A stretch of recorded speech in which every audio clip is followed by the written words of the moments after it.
to manage the affairs of our great country for the next 5 years. We thank God for giving us the opportunity through the people of Kenya for us to preside over the matters of our motherland. I appreciate teams that came together so that we could forge a united team that delivered victory to us on the 9th of August. I appreciate the men and women who came with me from our earlier party to the United Democratic Alliance. Many men and women, members of parliament, senators, governors, MCAs, and many Kenyans came along with us to forge a democratic movement under the United Democratic Alliance. I want to appreciate also in a very special way our partners and friends who came to join us and together worked and walked this journey to victory. Our brothers in ANC, our brothers in Fort Kenya, in Chap Chap, in DP, and all the other parties that joined us.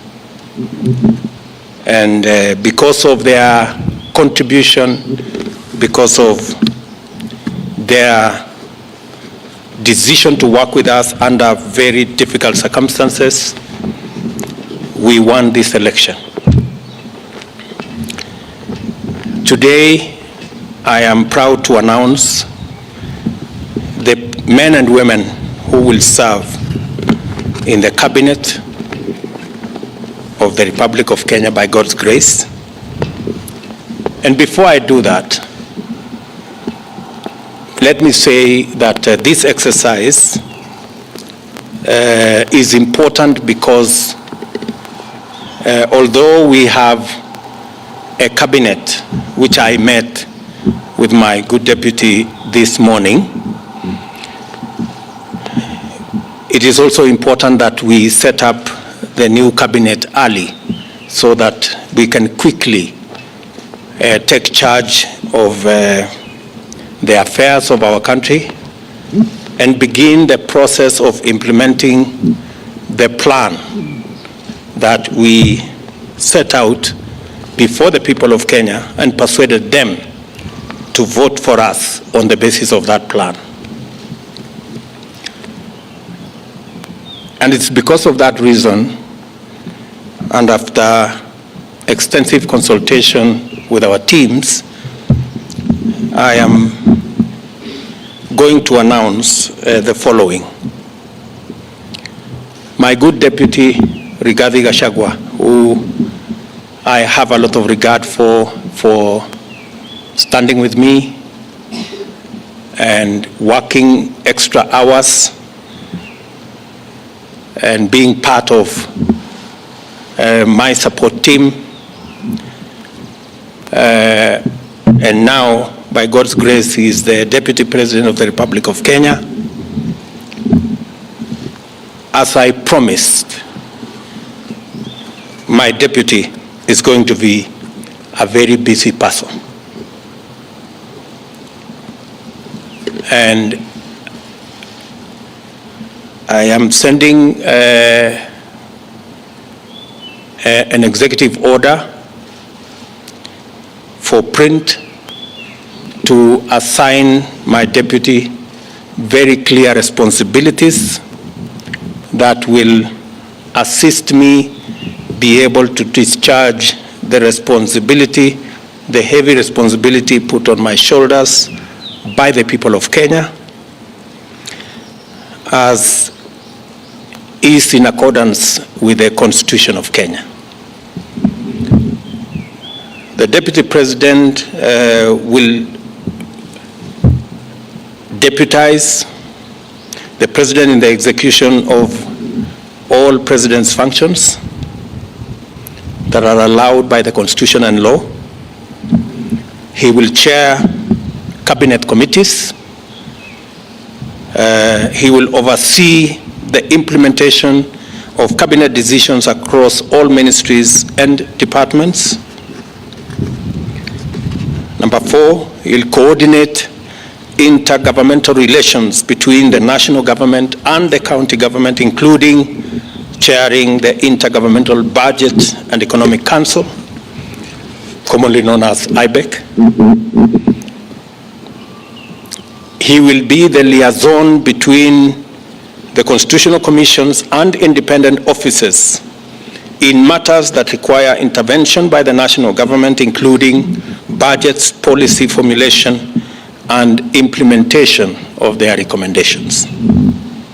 Number 6, he will coordinate the planning and supervise the implementation of development partners' funded programs and projects. And he will oversee public sector reforms and any other functions as I may assign him from time to time.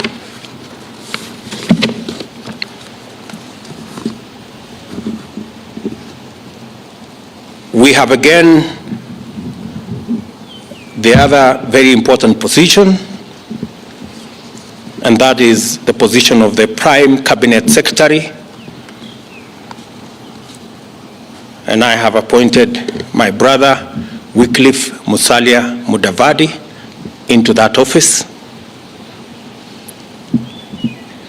That office is probably the most senior office after the office of the President and Deputy President. And I have set out functions for that office. He will assist the President and Deputy President in the coordination and supervision of government ministries and state departments, in liaison with the ministry responsible for interior and national coordination, oversee the implementation of national government policies, programs, and projects. Number 3, he will chair and coordinate national government legislative agenda across all ministries and state departments in consultation with and for transmission to the party coalition leadership in both National Assembly and the Senate. He will facilitate interministerial coordination of cross-functional initiatives and programs. He will also coordinate, number 5, and supervise. He will coordinate and supervise the technical monitoring and evaluation of government policies, programs, and projects across ministries, and of course perform any other functions as I may assign him from time to time. The other appointments I have made this afternoon are appointments of ministers. The Minister for Interior and National Administration, the Honorable Professor Abraham Kithure Kindiki, the Minister for National Treasury and Planning, Professor Njuguna Ndung'u,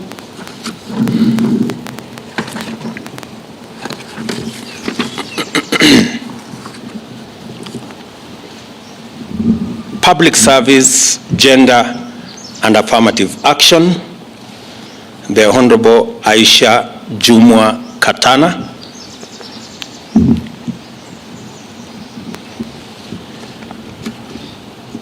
Ministry of Defense, the Honorable Aden Bare Duale,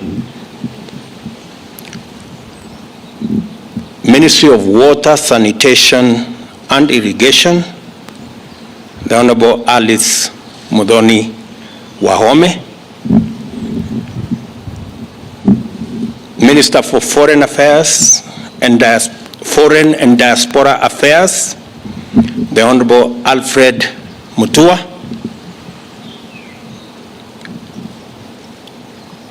Minister for Trade, Investment and Industry, the Honorable Moses Kuria. The Minister for East African Community, Arid and Semi-Arid Lands and Regional Development, Rebecca Miano.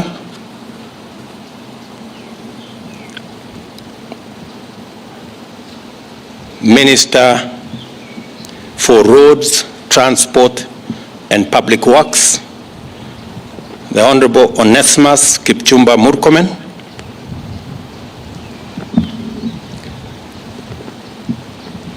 Minister for Environment and Forestry, the Honorable Rosalinda Soipan Tuya.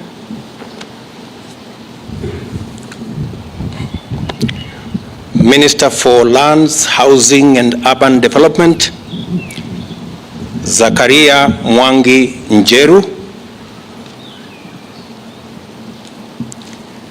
Minister for Tourism, Wildlife and Heritage, the Honorable Penina Malonza.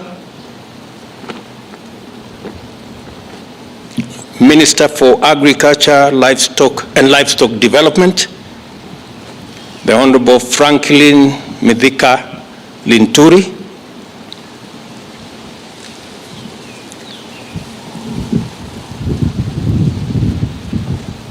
Minister for Health, Susan Nakumicha Wafula. Minister for Information, Communication and Digital Economy, Mr. Eliud Owalo.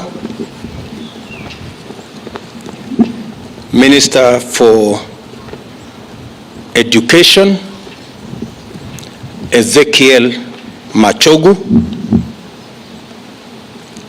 Minister for Energy and Petroleum, Davis Chirchir.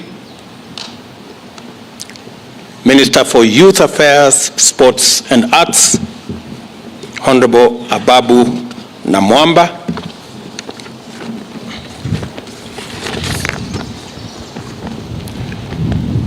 Minister for Cooperatives and Micro, Small and Medium Enterprise Development, Simon Chelugui.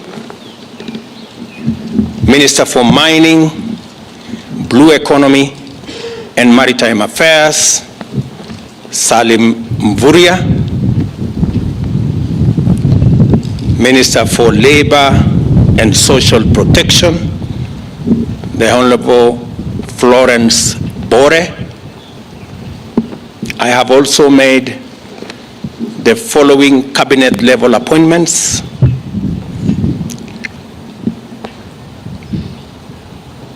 Advisor on Women Rights Agency, Harriet Chigai. Advisor National Security or National Security Advisor, Monica Juma.